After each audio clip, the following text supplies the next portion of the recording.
It's election time, all right. But you know, Bob Dole's out working for Kansas every day, and I appreciate that. Hi, I'm Hank Donvillo, Democratic candidate for Congress in the 9th District. I'd like to be out now meeting all of you personally, but as you can see, I'm busy farming full-time harvesting this year's crop of apples. But I can promise you one thing, if elected congressman, I'll be a full-time congressman. That's the way I do things. I go all the way. Meet my pickers for 1966, and particularly my orchard foreman who's been with me since 1952, Charlie Koviak. Next, Howard Lindstrom, who planted the orchard and is helping us manage this year's crop. Next, Ray Bath, who is the man who keeps our machinery in order. Next, Stan Sale, who is my second in command and takes care of the place when I'm gone. Let's give a cheer for these United States of America. Hip, hip. Hooray! Everywhere you look these days, the federal government is there, telling you what they think, telling you what they think you ought to think, telling you how you ought to do things, setting up rules you can't follow. I think the federal government is going too far. Now they say, if you don't take the portable facility along with you on a roundup, you can't go. Vote Stevenson, vote Stevenson, a man you can believe in, son.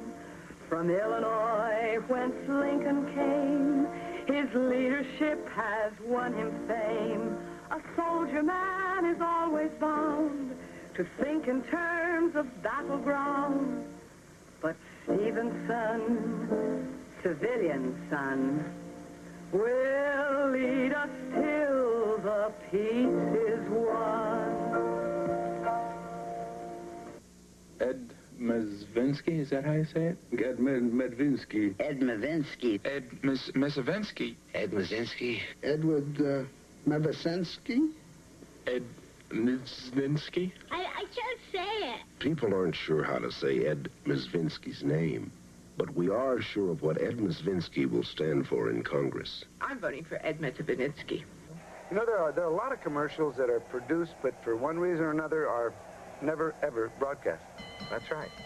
We've found some extremely rare spots that were never seen because they either undercut the candidate's campaign or utilized tremendous shock value that made them seem too risky to beam into people's living rooms. Spots that never aired.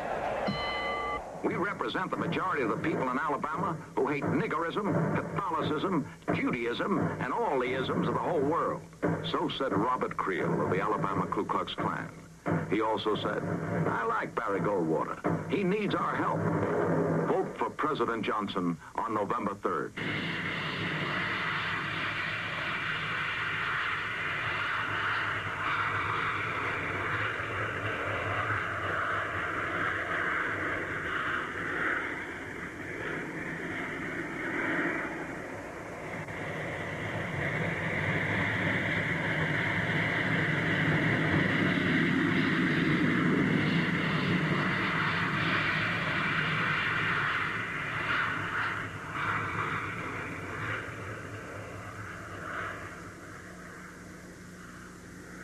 Does a president know that planes bomb children?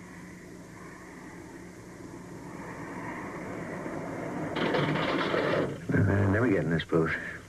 Let's see here. Wallace, General LeMay.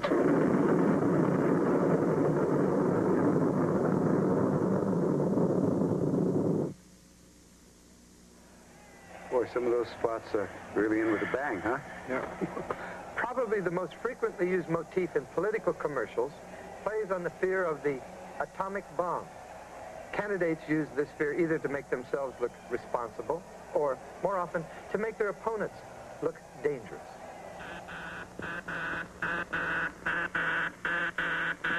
This particular phone only rings in a serious crisis. Keep it in the hands of a man who's proven himself responsible. 3, 2, 1, 0.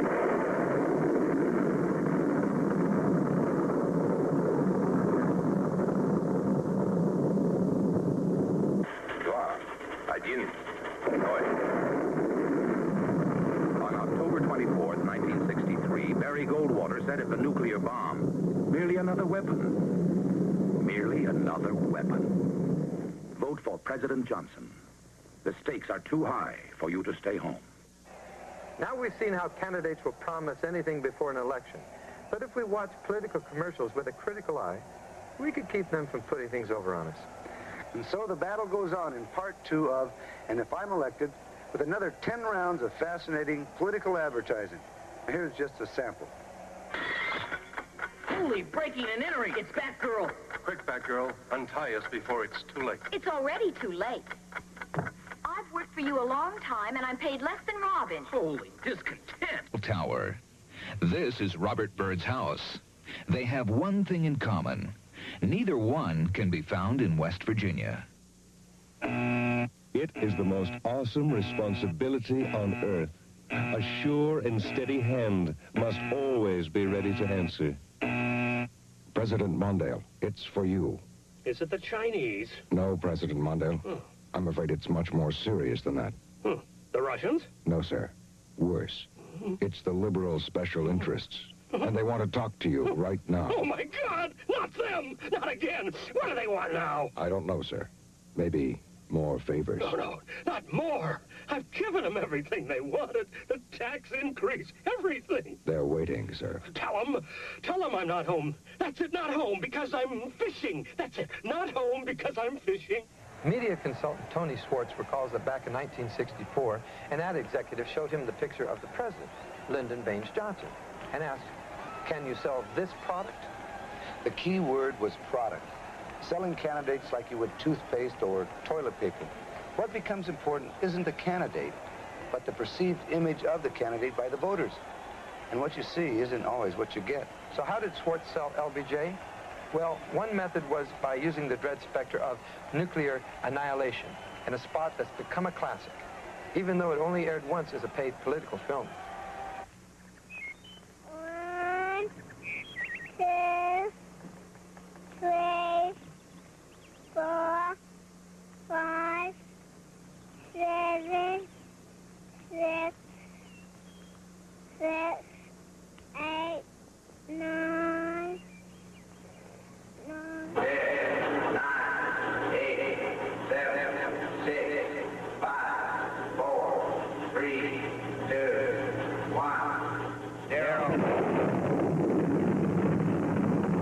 These are the stakes.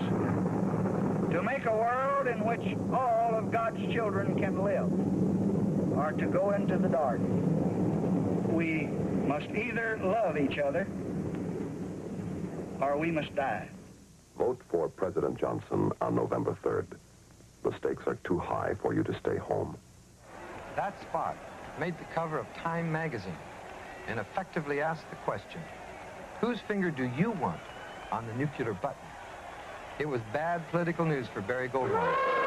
Sooner or later, all the major candidates end up in that ring for the main event. The final battle cry that will carry the victor into elective office. And leave the loser knocked out cold. That's how politics is. Like any great sport, a game of winners and losers. Let's take a look at what happens when anything goes. No holds barred. You know that there's a Soviet agent of influence on President Reagan's Foreign Intelligence Advisory Board. His name is Henry A. Kissinger. We need a president who will promise to kick Henry Kissinger out of the government and keep that promise. Vote for the man who Kissinger hates the most. Vote for Lyndon H. LaRouche. Witch hunt. That's what I call it when the liberal media decides to create the news instead of report it. I ought to know.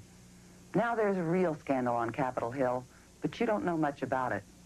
Did you know that Geraldine Ferraro refuses to disclose her husband's finances? Even though she's an officer of her husband's corporation, she claims she has no knowledge or benefit from that business. Is this the type of candor we can expect from our liberal public officials? Is this the type of statesmanship we can expect from a vice presidential candidate? Come on, Miss Ferraro. What are you trying to hide? Hal Heflin said he'd stand up to the Washington crowd. That's what he said. But look at what he's done.